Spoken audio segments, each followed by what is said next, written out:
Hi friends, ಎಲ್ಲರೂ ಕೇಳ್ತಿದ್ರಿ friends. ಇನ್ಸ್ಟಾದಲ್ಲಿ data ಬೇಗ ಖಾಲಿ ಆಗುತ್ತೆ ಅಂತ ಫ್ರೆಂಡ್ಸ್. ಅದಕ್ಕೆ ಒಂದು 3 ಸೆಟ್ಟಿಂಗ್ ತಂದಿದ್ದೇನೆ ಫ್ರೆಂಡ್ಸ್. ಮೊದಲು ಇನ್ಸ್ಟಾಗ್ರಾಮ್ಗೆ ಹೋಗ್ಬೇಕು ಫ್ರೆಂಡ್ಸ್. ಓಪನ್ ಮಾಡಿದೆ ಫ್ರೆಂಡ್ಸ್. ಈಗ ಹೋಗಿ ಫ್ರೆಂಡ್ಸ್, ಈ 3 ಡಾಟ್ ಇರ್ತಾರಲ್ಲ ಫ್ರೆಂಡ್ಸ್, ಇಲ್ಲಿ ಹೋಗ್ಬೇಕು ಫ್ರೆಂಡ್ಸ್. ಹೋಗಿ ಫ್ರೆಂಡ್ಸ್, ಸ್ಕ್ರೋಲ್ ಮಾಡಿದರೆ ಹಾಗೆ ಮೇಲೆ ಇಲ್ಲಿ data uses and media cold ಇರ್ತಿತ್ತು ಫ್ರೆಂಡ್ಸ್. ಇದನ್ನು ಒತ್ತಬೇಕು ಫ್ರೆಂಡ್ಸ್. ಇಲ್ಲಿ ಇದು ಡಾಟಾ ಸೇವರ್ ಆನ್ ಆಫ್ ಇರುತ್ತೆ ಫ್ರೆಂಡ್ಸ್. ನೀವು ಆನ್ ಮಾಡ್ಕೋಬೇಕು ಫ್ರೆಂಡ್ಸ್. ಈಗ ಡಾಟಾ ಸೇವರ್ ಆಗುತ್ತೆ ಫ್ರೆಂಡ್ಸ್. ಇಲ್ಲಿ ಹೈ ರೆಸಲ್ಯೂಷನ್ ಮೀಡಿಯಾ ಅಂತ ಇರುತ್ತೆ ಫ್ರೆಂಡ್ಸ್.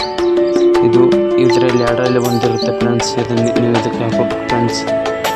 ನೆಕ್ಸ್ಟ್ ಫ್ರೆಂಡ್ಸ್, ಹೀಗೆ ಬ್ಯಾಗ್ ಬಂದು ಫ್ರೆಂಡ್ಸ್, ಬ್ಯಾಗ್ ಬಂದು ನೀವು ಇನ್ಸ್ಟಾಗ್ರಾಮ್ ಹೀಗೆ ಒತ್ತಿ ಹಿಡಿದು ಫ್ರೆಂಡ್ಸ್, ಇದರಲ್ಲಿ ಹೋಗಿ ಫ್ರೆಂಡ್ಸ್. ಈಗ ಹೋಗಿ ಫ್ರೆಂಡ್ಸ್, ಡಾಟಾ ಯೂಸಸ್ ಅಂತ ಇರುತ್ತೆ ಫ್ರೆಂಡ್ಸ್. ಇದರಲ್ಲೆಲ್ಲ ಫ್ರೆಂಡ್ಸ್ ಹೀಗೆ